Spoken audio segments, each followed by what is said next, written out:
During my graduation, my sister suddenly jumped up and screamed, "She cheated!" The entire auditorium froze. Cameras flashed, whispers erupted. With every step toward the stage, her words echoed in my ears. But what nobody knew was this: I was ready, because today, after 4 years of hidden sabotage, it wasn't my secret that was about to be exposed. Hi everyone, I'm Jessica, the storyteller on the Family Tales channel. Here, I'll share stories about love, conflicts, betrayal, and infidelity within American families. These stories offer a deep look into relationships and the challenges families face. Stay tuned and explore with me. If you love emotional stories and want to uncover the hidden secrets in families, don't forget to like, subscribe, and turn on notifications so you won't miss any of our videos. She navigated her college years through dishonest means. The words echoed with the force of a gunshot. Just 3 steps away from the podium, poised to accept the diploma I had battled for over 4 grueling years, my sister's voice suddenly cut through the atmosphere. The auditorium fell silent, devices elevated. The applause faded away. My body was in motion, yet my mind fractured. Natalie, my elder sister. The idol of my youth has now become my greatest competitor. She positioned herself in the guest row, her gaze fixed on me, a cold and triumphant smile playing on her lips. "Ava, you're nothing but a fraud. That degree isn't meant for you." I continued my stride. My palms trembled as I accepted the diploma, leaning in close to the dean and whispering, "I need to speak with you, privately." He nodded with a sense of calm assurance, fully aware just as we had orchestrated. My sister believed she was revealing something about me, yet the reality was that she had merely revealed herself. This time, I was ready to speak up. As soon as I left the stage, everything around me faded into a blur of noise. All I could hear was the steady thud of my heartbeat and the soft rustling of gowns trailing behind me. My hands gripped the diploma as if it were a lifeline in an unexpected tempest. The lines of graduates opened up, creating a path for me to pass through. Several gazed intently. There were hushed murmurs. People deliberately averted their gaze, as if being too near could somehow associate them with my embarrassment. Yet, I continued to walk. I chose not to glance back at Natalie. If I allowed myself to see that smug expression I was certain would be etched on her face, I might just lose it, or weep, or perhaps a combination of the two. I discovered a serene hallway tucked away behind the auditorium and leaned against the chilled cement wall, urging myself to hold it together. My phone buzzed incessantly with messages from Jessica, my roommate, Professor Lynn, who oversaw my capstone project, and even Mason, the guy from Philosophy 204, who hadn't reached out in 2 years. Yet I chose to overlook them all. I found myself repeatedly drawn back to the sound of Natalie's voice, her expressions. She navigated her college years through dishonest means. This was more than just an attack. It was a cunning trap. This was a plan she had meticulously crafted over the course of weeks, perhaps even months. She understood the significance of that moment, that environment, commencement, the spot that captured everyone's attention, the one situation where I felt unable to stand my ground without appearing defensive. She executed it flawlessly. There's just one exception. Little did she know I had already revealed the truth. I possessed documents, eyewitnesses. A comprehensive file meticulously crafted for the dean's review, detailing every aspect thoroughly. The fabricated emails, the untraceable grievances submitted to the ethics committee, the fraudulent tutoring requests dispatched from disposable accounts that almost led to my being flagged for plagiarism. Everything leads back to a single IP address belonging to her. For years, Natalie had harbored a deep-seated resentment. I once believed it was merely sibling rivalry that fueled the lingering resentment from the time I received the scholarship she missed out on. or when I was chosen as valedictorian over her. However, this was a battle of epic proportions. I sank down against the wall, the chill of the tile floor seeping through me as my gown spread out around me, resembling a deflated balloon. Memories danced in my mind like a deck of shuffled cards, late-night study sessions, rejections, breakthroughs, and countless hours spent in the psych lab. Everything required effort. I have truly earned every moment of this degree. In a single sentence, she attempted to wipe it all away. This time is different. This time, I stood confidently, no longer the little sister seeking her validation. I was determined to be the one to unveil the truth and substantiate it. When Natalie declared war, she overlooked the one advantage I possessed that she lacked: proof of purchase. Natalie radiated warmth and light as she grew up, embodying the essence of the sun. I was the satellite. She possessed a beauty that captivated, a charisma that drew people in, and an effortless talent that made her the darling of teachers, the pride of relatives, and the unforgettable presence in the minds of strangers. During family gatherings, they would often remark, "You girls are both lovely, but Natalie? She's on the rise." I was perfectly fine with it. Initially, that wasn't the case. I found joy in circling her brilliance, excelling academically, and steering clear of any mischief. I used to boast that my sister was destined to be a lawyer, an actress, or perhaps even both. Natalie radiated a unique brilliance. However, the luster faded as I began to catch up. During my freshman year of high school, I outperformed her in math scores. During my sophomore year, I received acceptance into a mentorship program from which she had been turned away.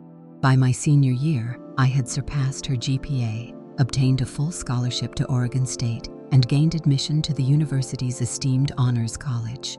That's when everything shifted. Natalie's compliments began to feel more like subtle digs. It seems fortune smiled upon you with the committee's favorable response to your heartfelt narrative. Wow, Iva. I had no idea psychology majors faced such intense study demands.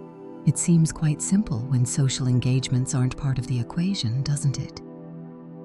I brushed them aside with a laugh. I always have.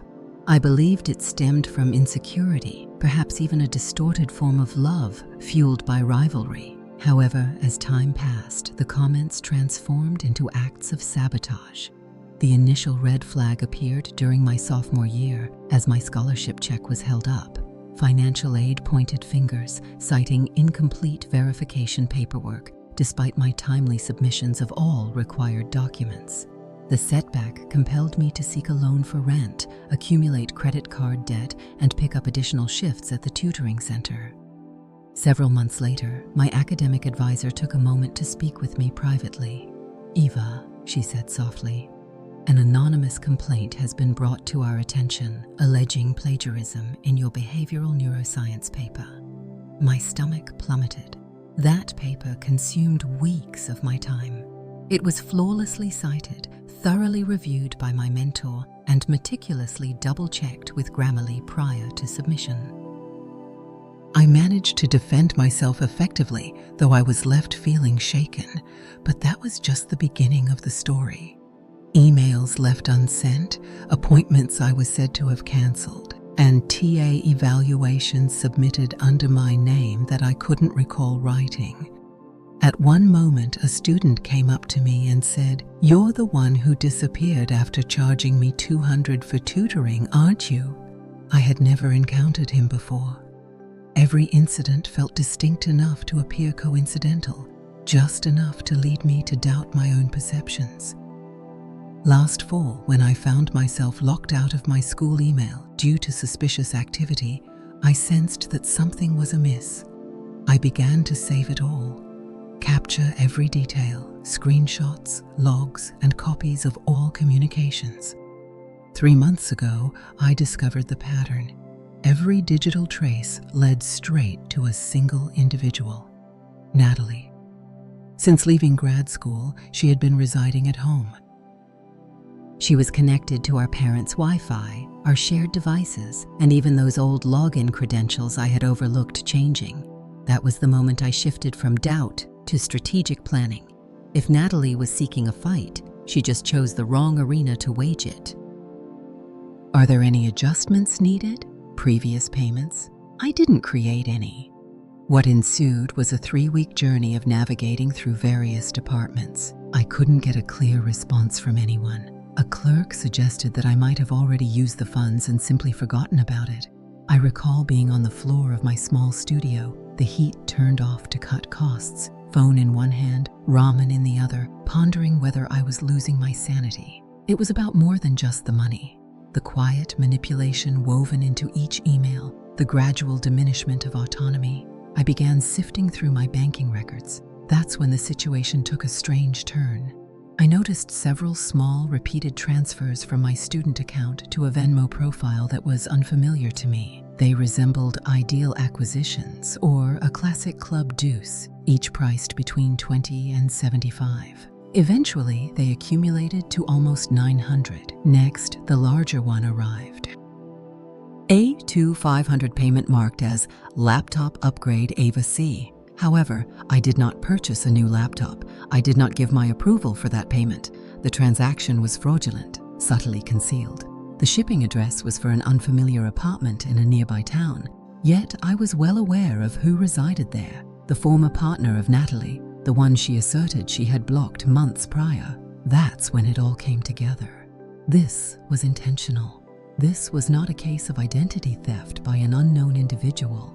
This was deeply personal.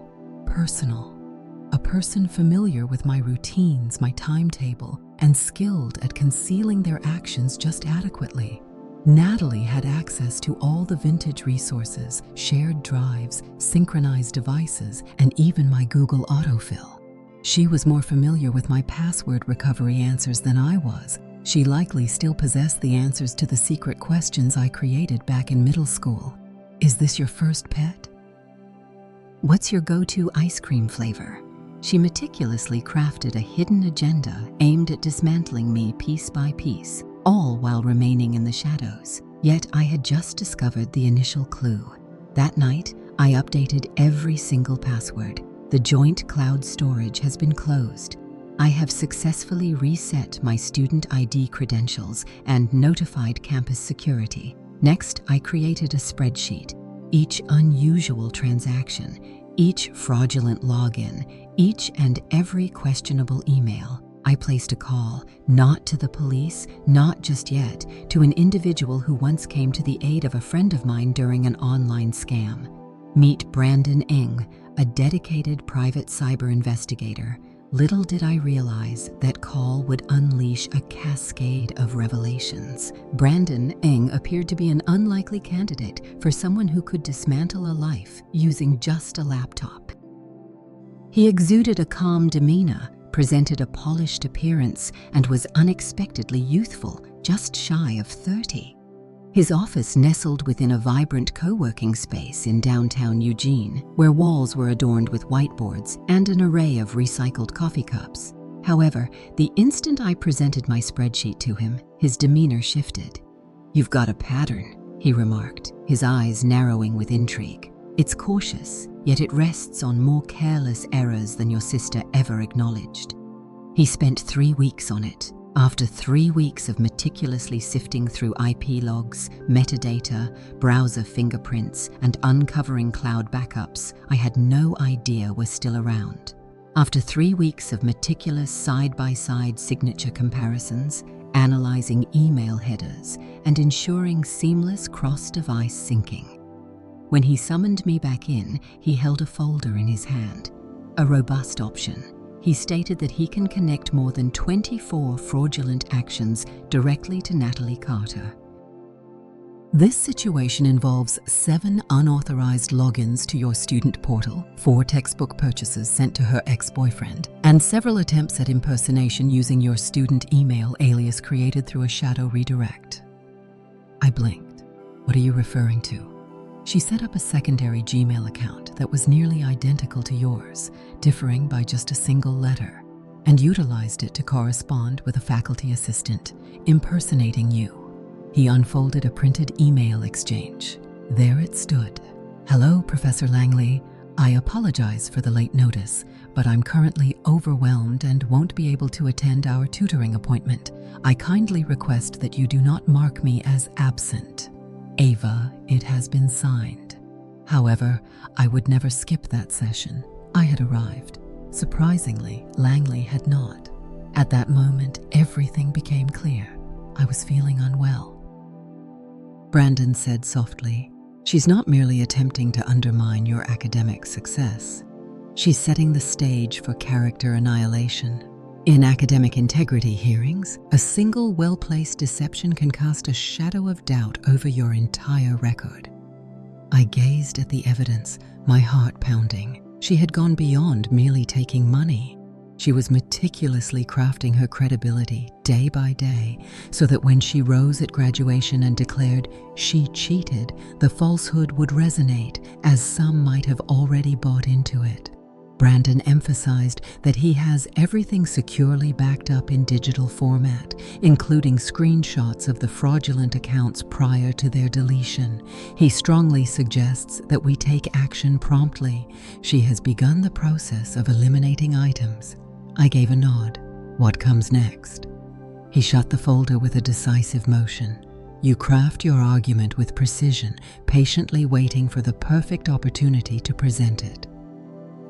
My gaze fell upon the capstone notebook resting on my lap. My thesis topic was a research journal focused on behavioral manipulation and narcissistic triangulation, which is quite ironic. I had explored the concept of individuals like Natalie, in theory. At that moment, I was fully immersed in the experience. I recognized the instant, I murmured. He arched an eyebrow. Graduation, I remarked, a wry smile emerging. Allow her to believe she's emerged victorious. On the night I realized it was her, I held back my tears. I remained calm, refraining from screaming, throwing objects, or reaching out to anyone. Sitting on the edge of my bed, laptop open, I found myself staring at the evidence Brandon had sent me through a secure drive.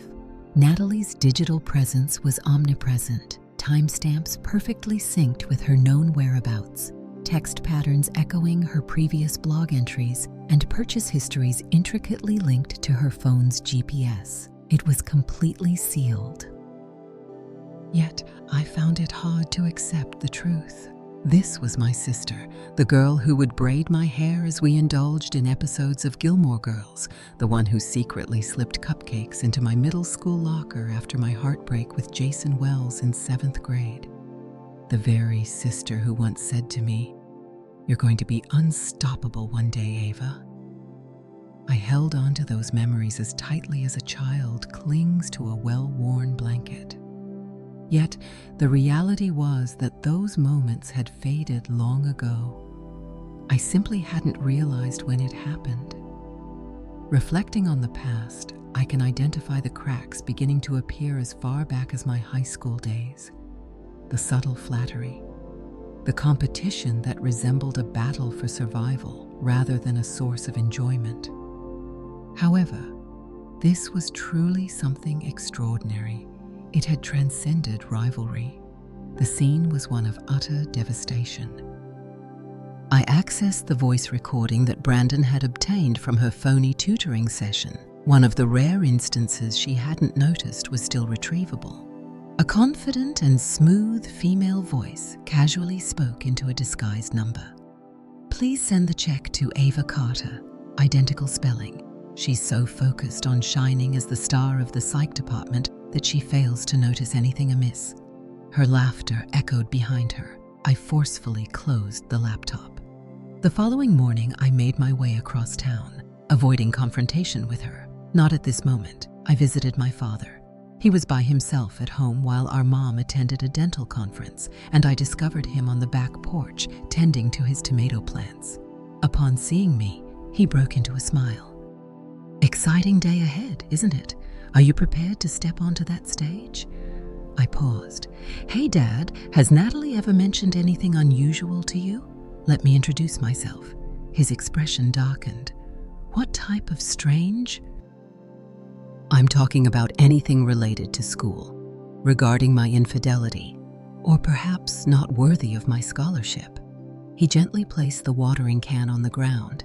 "She has expressed some thoughts," he remarked after a moment of reflection. "I assumed she was simply harboring bitterness. You claimed that things were always simpler for you, that Mother provided you with even more, that you—" He caught himself. "What's the reason?" I chose not to respond. I was unable to, not at this moment, yet his gaze sought out my own. In that moment, a profound change stirred within him. "Is she facing difficulties?" he inquired, his voice dropping to a softer tone.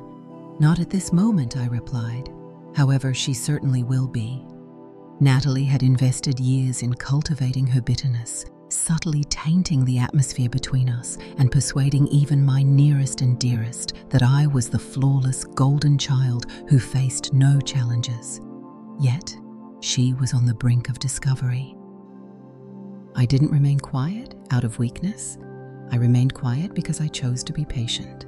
What about patience? On the verge of running out. As graduation week approached, I had meticulously arranged every detail. I had my cap and gown expertly pressed. The speech I crafted, approved and subtly refined, rested within the confines of my diploma folder. A neatly labeled and sealed evidence packet rested inside a simple black envelope, discreetly tucked beneath my seat on stage. Brandon had even prepared a press contact, just in case things escalated dramatically. What truly matters? I was ready. Avoid confrontation with Natalie. However, I want to reveal her in a way that aligns with my own vision. Natalie never grasped that genuine sabotage isn't about shouting in a packed space. It arises from allowing someone to reveal their own guilt in front of those they aim to deceive. That's exactly what I relied on, that she would find it impossible to resist. I was indeed correct. Just 15 minutes before the ceremony kicked off, I caught sight of her by the guest entrance, dressed in a striking white blazer and bold lipstick, accompanied by two former classmates she hadn't really connected with in years. A team of performers. She captivated them, her smile beaming brightly, her voice projecting more than needed. She craved attention. I provided her with nothing. I settled into my seat on the stage alongside my fellow honors graduates, took a deep breath, and met Dean Whitaker's gaze. We had a conversation the previous day. I revealed it all to him. Each fraudulent login, every redirected email, and every transaction that Natalie had meticulously orchestrated in my name. His response was thoughtful, yet unmistakably direct. "Allow her to express herself," he had insisted. "Allow her to take the lead. I will have a clear understanding of what I am observing." He offered me the faintest of nods. Let the games begin. The ceremony commenced just like any other national anthem. Uplifting sayings, the sound of programs being shuffled in laps. Next came the names. Graduates were being called in alphabetical order, placing me among the last to be recognized. Absolutely flawless. As the W's approached, my heart raced with anticipation. I told myself, this is what you've been ready for. Let her approach. And then, the story unfolds, perfectly timed. She navigated her college years through dishonest means. Natalie's voice cut through the air with precision. Gasps echoed among the crowd. Phones were raised in an instant. Camera flashes flickered into action. Professors pivoted. Families halted in their applause. The woman next to me grasped her pearls tightly. Silence enveloped the auditorium. I rose to my feet. As I approached the podium, I exuded calmness and precision. The sharp sound of my heels echoed with a decisive cadence. Natalie continued to shout behind me. She hasn't earned that degree. She financed her journey using ill-gotten funds and forged academic records. Yet this time, in stark contrast to all previous occasions, no one hurried to accept her claims. This time, I was ready for anything. Dean Whitaker approached the podium, his smile steady, yet his eyes radiating intense focus. I took my diploma, leaned closer, and whispered softly. The envelopes resting under my chair, marked A13. He gave a nod. Rest assured, it will be taken care of. I faced the crowd. The phones remained operational. My sister's voice quivered with a sense of urgency. Security was already advancing toward her row, yet I chose not to glance back. I had no need to. She accomplished precisely what I envisioned. She unraveled her own narrative right before the eyes of hundreds of spectators. As I stepped onto the stage, a wave of confidence surged through me, making me feel taller than I had in years, not due to my victory, but because I had ceased to diminish myself to elevate her presence. As soon as I left that stage, everything changed. Natalie continued to shout until security arrived on the scene. 2 ushers made their way toward her row from opposite sides.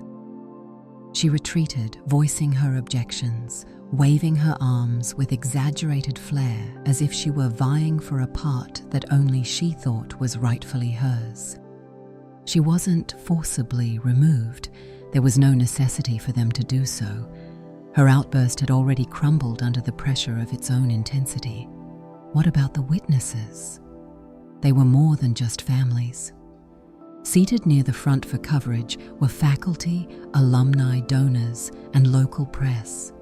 In that moment, every important figure bore witness to a well-dressed woman unraveling, while I, her alleged victim, remained poised, silent, and strikingly composed. Moments later, Dean Whitaker approached me backstage, clutching the black envelope I had tucked beneath my chair. "She offered you the spotlight," he murmured softly. I gave a nod. "She consistently delivers. She remains unaware of it." "I've reached out to the university's ethics committee," he continued, "and sent all the information to campus legal. However, Ava, this extends well beyond the realm of school policy." "I understand," I mentioned. "I decided to bring in an external expert for this task." "Let's have a conversation tomorrow," he suggested. "Within the confines of my workspace. Consult with your attorney." That evening, the video exploded in popularity. A parent broadcasted the ceremony live on Facebook. Natalie's voice, sharp and unwavering, accused me of infidelity. However, what truly captured attention was the visual aspect. As I stride across the stage with confidence, calm and composed, I accept my diploma while her emotional outburst unfolds behind me. Feedback flooded in. This Ava girl remained completely unfazed. "Your Majesty." When your critics make more noise than your academic achievements, my sister attempted to sabotage the moment. Ultimately, she found herself in a situation that led to her downfall. Natalie undoubtedly noticed it as well. The following morning, precisely at 10:03 a.m., I received a message from an unfamiliar number. "You embarrassed me, and as your sister, I deserve an explanation." I chose not to respond. I met with Brandon and my new attorney, Chloe Ramirez, at Dean Whitaker's office instead. Chloe exuded sharpness and quick wit, never backing down in the face of challenging family dynamics. After reviewing Brandon's report, she gave a single nod and turned her gaze toward me. She engaged in digital fraud, financial theft, impersonation, and academic sabotage. Here are 4 actionable charges. If you're ready to move ahead, we can submit the filing today. "I want to," I declared. "However, it's not solely for my benefit." Chloe arched an eyebrow. "I mentioned that she has done this to others, longtime friends, former partners, and our cousin who borrowed a significant amount from him last year, claiming it was for my medical expenses." Brandon mentioned that we have already begun documenting that thread as well. Chloe beamed with joy. "Let's ensure she never has the chance to alter anyone else's narrative again." A civil suit was filed on that Thursday. I didn't inform my parents directly, but the news traveled fast through the family chat, where Natalie's name had been conspicuously missing for weeks. That night, I received a call from Aunt Carla. "Ava, I apologize for not noticing it sooner. We simply thought she was having a tough time and required our support." She did, I responded, but not in a way that involved breaking me down. Within a week, the university initiated a formal inquiry. Natalie faced a ban from campus property following the release of footage that showed her trying to enter faculty offices just days before graduation. She attempted to insert physical copies of the fraudulent emails into my student file.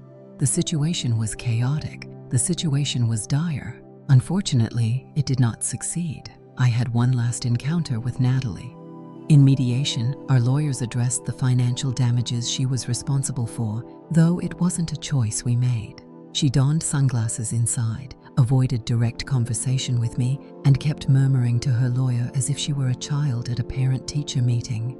As the session wrapped up, she trailed behind me into the hallway. "Do you really believe you've emerged victorious?" She let out a sharp hiss. I pivoted, at last. "No, Natalie," I replied softly. "I am aware that I have healed. There's a distinction. You always believed you were superior to me," she retorted sharply. "Absolutely not. I longed for your pride, yet it seemed your desire was for me to remain insignificant." Her face contorted, as if the unexpected truth cut deeper than any insult could. "You've taken it all from me," she murmured. I shook my head in disbelief. "I didn't take anything," I responded. "You revealed everything, out of spite, for self-importance. Now I'm reclaiming it." After that, I turned and left. The judge granted me a total of $75,000 in damages, primarily for restitution of the stolen funds, legal expenses, and punitive fees associated with identity fraud. However, I didn't retain everything. I contributed 50% to the Student Integrity Defense Fund, a fresh initiative introduced by the university following the review of my cassetto aimed at assisting students in defending themselves against unfounded academic allegations. Dean Whitaker extended an invitation for me to address the launch ceremony. I refrained from discussing Natalie. I discussed the concept of truth, emphasizing that sometimes expressing it isn't about gaining belief from others. It's about liberating oneself from the desire for validation. Half a year post-lawsuit, my life had settled into a serene rhythm. Imperfect, not visually striking, simply serene. Say goodbye to those late-night panic attacks, the constant need to look over my shoulder for the next betrayal, and the struggle to diminish myself in Natalie's shadow or decipher the silence that hangs over our family. I completed my degree, formally. The university graciously invited me back for an exclusive ceremony to reissue my diploma, ensuring a seamless experience this time around. They called my name. I took to the stage once more. However, this time, Natalie was absent. This time, the applause resonated with strength. It felt deserved. I recently settled into a cozy apartment on the outskirts of Corval. It may not be extravagant, but it's brimming with natural light. I transformed the kitchen with a vibrant yellow and selected affordable furniture that truly resonated with my taste. I welcomed a cat named Piper into my home, and she has a delightful habit of knocking every mug off every surface. I was perfectly fine with it. At last, I truly owned my life. It didn't need to be grand to be sufficient. Yet, one feeling lingered in my mind. This can't simply conclude with a check and a speech. Everything Natalie attempted to obliterate should transform into something greater than merely a lesson, a valuable resource, a gesture of kindness. I reached out to Dean Whitaker once more via email. Subject: Proposal for Scholarship Fund. I expressed my desire to begin modestly, focusing on just one student each year, a person wrongfully accused, manipulated by family, or undermined in ways that no policy manual could foresee. He replied succinctly, "Name it and it's yours." The fund is named the Carter Second Start Fund. Absolutely, I retained our last name on it. Sometimes the most powerful form of revenge is embracing your roots instead of trying to erase them. It's taking back it and transforming it into something greater. The inaugural scholarship was awarded to a transfer student named Layla, whose aunt had unlawfully taken her FAFSA login to secure loans under her name. She took a year off from her studies, employed at a diner. She spent the night in her car. At this moment, she has returned to campus, diving into her sociology studies. When I encountered her face to face, she embraced me as if we were already familiar. "I believed I was all alone," she murmured.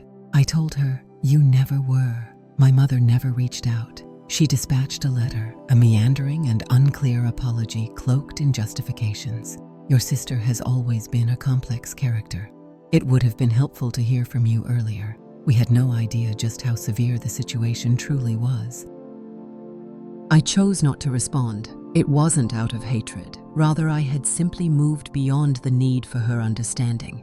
I took the initiative to move forward without needing anyone's approval. Natalie, in contrast, vanished from the spotlight. She removed her social media accounts. According to distant family chatter, I've relocated to Idaho to stay with a friend. Every now and then, whispers would circulate about her contemplating nursing school or considering penning a memoir, yet nothing ever materialized. I allowed her to slip away. She had captured more than her fair share of attention.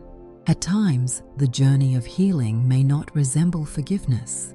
At times, it's about establishing a boundary so strong that the past cannot reach you.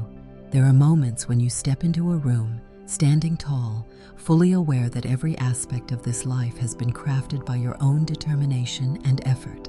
No one can take it away from you. That's a thing of the past. On a serene Sunday morning, I found myself on the porch, Piper nestled comfortably on my lap, a warm cup of coffee cradled in my hands, reflecting on the journey that brought me to this moment. Each night, uncertainty crept in, casting shadows of self-doubt. Each fraudulent email, each hushed allegation. In every moment of doubt, I chose to persevere instead of surrendering. I can still recall that moment on stage. My sister's voice cutting through the air with a sting of resentment. My voice resonates with unwavering honesty, and I beamed with joy. I thrived despite her sabotage. I transformed it into rich, nourishing soil. From that very soil, I cultivated a life grounded in resilience, one nourished by tranquility, a brilliance she could never reclaim. That's it for today's story. If you found it moving, don't forget to share the video with your friends and family. I'd love to hear your thoughts, so leave a comment below. Be sure to like, subscribe, and turn on notifications so you never miss another story. Thanks for watching, and I'll see you in the next video. Have a great day.